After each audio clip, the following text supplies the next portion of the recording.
பக்கத்தில் இருக்கக்கூடிய ஒரு கடை என்பது இன்றைக்கும் செயல்பட்டு வந்து கொண்டிருக்கிறது. ஆலம்புண்டி அரசு மேல்நிலைப் பள்ளியின் அருகாமையில் 300 மீட்டர்ல ஆலம்புண்டி என்ற ஊராட்சியில அரசு மேல்நிலைப் பள்ளிக்கு அருகாமையிலேயே ஒரு கடை செயல்பட்டு கொண்டு வருகிறது.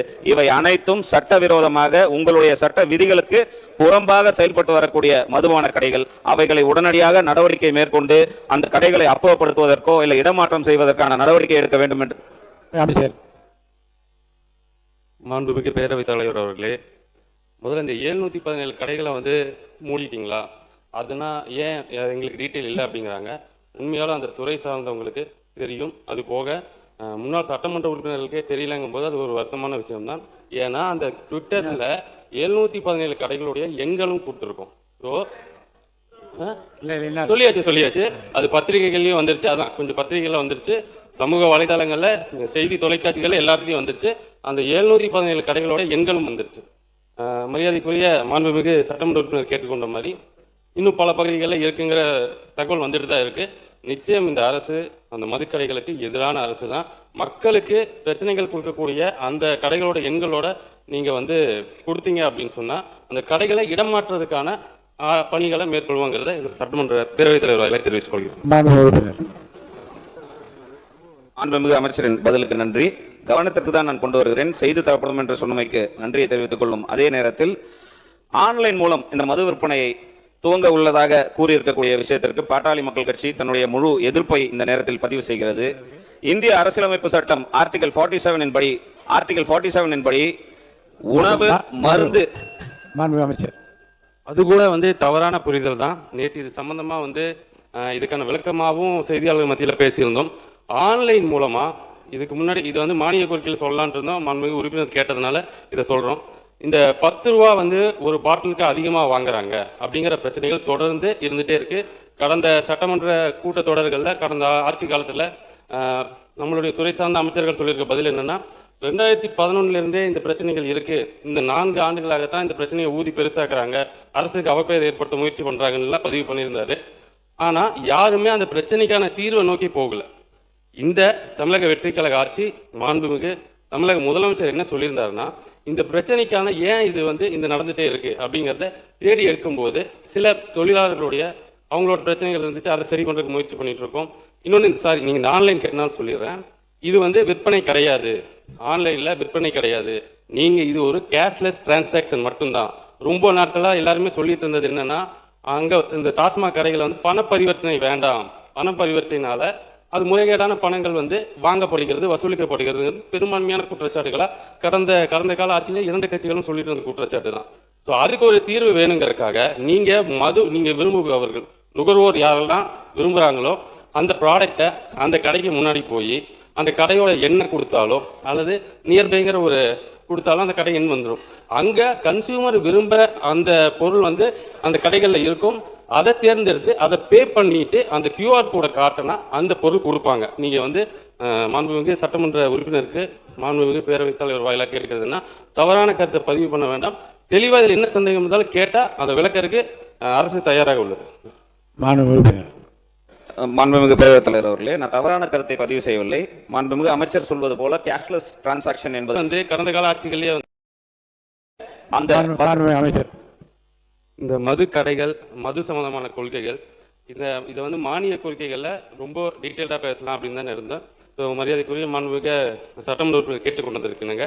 கடந்த கால ஆட்சிகள் என்னன்னா, பூரண மதுவிலக்கு அமல்படுத்தப்படும் அப்படின்னு சொன்னாங்க. இந்த பக்கம் இருக்கும்போது நீங்க ஏன் அமல்படுத்தலன்னு கேட்பாங்க, அந்த பக்கம் போகும்போது நீங்க ஏன் அமல்படுத்தலன்னு கேட்பாங்க. இது தொடர்ந்து நடந்துட்டு வந்துட்டு இருந்ததுதான்.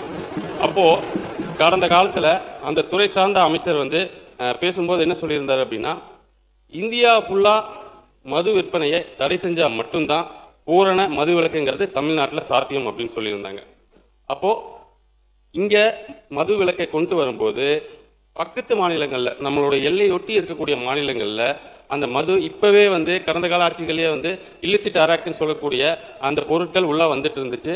அதை தடுக்கிறதுக்கான நடவடிக்கை எடுக்காம இருந்துச்சு. எங்களுடைய அரசு மதுவை மக்களுக்கு எளிதாக கிடைக்கிற வண்ணம் செய்யக்கூடாது அப்படிங்கிறதுல ரொம்ப தெளிவாக இருக்கும். அதனால தான் இந்த கோயில் பக்கத்தில் இருக்கிறதுல, பேருந்து நிலையம் பக்கத்தில் இருக்கிற இடத்துல எல்லாம் நாங்கள் அதை க்ளோஸ் பண்ணிட்டு இருக்கோம். அப்புறம் மாண்புமிகு சட்டமன்ற உறுப்பினருக்கு ஒன்று தெரிவிச்சுக்கிறது என்னன்னா, தமிழக வெற்றி கழகம் என்னைக்கும் மதுவினால் வரக்கூடிய வருமானத்தை உயர்த்துவோம் அப்படின்னு எங்கேயும் சொன்னதும் கிடையாது. மதுவினால் வரும் வருமானம் உயர்வதற்கு சந்தோஷப்பட்டதும் கிடையாது. நாங்கள் இப்பவும் வந்து அந்த 717 கடைகளை க்ளோஸ் பண்ணதுக்கு அப்புறமும் மத்திய சட்டமன்ற உறுப்பினர் கேட்டார் எப்படி வருமானம் பெருகுச்சுன்னு. இந்த துறையில் இருக்கிற அந்த ஊழல்களை ஒழிச்சதுனால வருமானம் அதிகமாயிட்டே இருக்கு. இன்னமும் அதிகமான வருமானங்கள் வரும் அப்படிங்கிறதையும் மாண்புமிகு சட்டப்பேரவை தலைவர் வாலியாக தெரிவிச்சு. இதில் ஒன்றும் பாயிண்டாக பாரு வேணாங்க. இது நீங்கள் மாண்பு உறுப்பினர் பேசி முடிங்க. மணி ஆயிடுச்சு, 45. மாண்புமிகு பேரவைத் தலைவர் அமைச்சர் சொன்னது போல எங்களுடைய அரசு மதுவை மக்களுக்கு எளிதாக கிடைக்கிற வண்ணம் செய்யக்கூடாது அப்படிங்கிறதுல ரொம்ப தெளிவாக இருக்கும். அதனால தான் இந்த கோயில் பக்கத்தில் இருக்கிறதுல, பேருந்து நிலையம் பக்கத்தில் இருக்கிற இடத்துல எல்லாம் நாங்கள் அதை க்ளோஸ் பண்ணிட்டு இருக்கோம். அப்புறம் மாண்புமிகு சட்டமன்ற உறுப்பினருக்கு ஒன்று தெரிவிச்சுக்கிறது என்னன்னா, தமிழக வெற்றி கழகம் என்னைக்கும் போட்டிருக்கிறோம் அப்படின்ற நிலைமை அல்ல. லோக்கல் இருக்கிற எந்த பத்திரிகையிலும் இந்த கடைகள் எல்லாம் குறைத்து விட்டோம் என்ற அறிவிப்பு இல்லை. ஏன்னா அதுவும் தேவை. நீங்கள் சொல்லுவதை போல ஆண்டாண்டுக்கு நாங்கள் குறைக்க போகிறோம் என்பதை நீங்கள் இப்ப சொன்னாலும் சரி, அல்லது உங்களுடைய மானிய கோரிக்கையில் ஒரு வருஷத்துக்கு இத்தனை கடைகளை நாங்கள் குறைக்க போகிறோம் என்று சொன்னால் இந்த அரசு அதற்காக முயற்சி எடுப்பது என்று நாங்கள் எடுத்துக்கொள்ள முடியும். மாண்பு பேரவைத் தலைவர்களே, வந்தவர்களே யார் என்பது நாடறியும். மதுவிலக்கை முதலிலே கொண்டு வந்தவர்கள் நீங்கள் தான். இப்போது அதற்காக வக்காலத்து வாங்கி கொண்டிருப்பவர்கள் நீங்கள் தான்.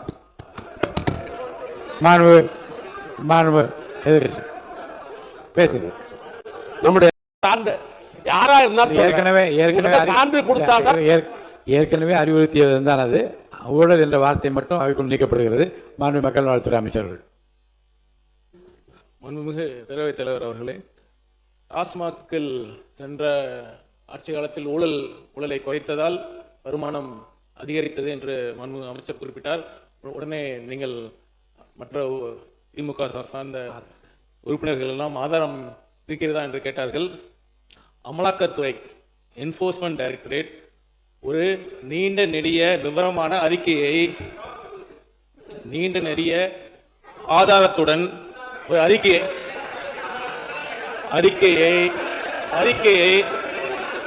எந்தெந்த விதத்தில் யார் யார் அந்த டாஸ்மாக் துறையில் யார் யாரெல்லாம் அந்த பார்ட்டி ஃபண்ட் என்று வாங்கியிருக்கிறார்கள் என்று ஆதாரத்துடன் அமலாக்கத்துறை சென்ற ஆட்சி காலத்தில் இந்த அரசுக்கு சமர்ப்பித்தது. ஆனால் அந்த அரசு உரிய நேரத்தில் எஃப்ஐஆர் செய்யப்படவில்லை, எஃப்ஐஆர் பதிவு பண்ணவில்லை. அதை எதிர்த்து அப்பீல் தான் பண்ணியிருக்காங்க. அதனால அவங்க ஆட்சி காலத்திலேயே அதற்கான போதிய ஆதாரங்களும் இருக்கிறது. கண்டிப்பாக இதை எந்த ஆட்சி யார் வந்தாலும் அந்த ஆதாரங்களை எடுக்கவே முடியாது, அளிக்கவும் முடியாது. கண்டிப்பாக இருக்கிறது. மக்களே சாட்சி. நன்றி. மாண்பு உறுப்பினர் கணேஷ்குமார்.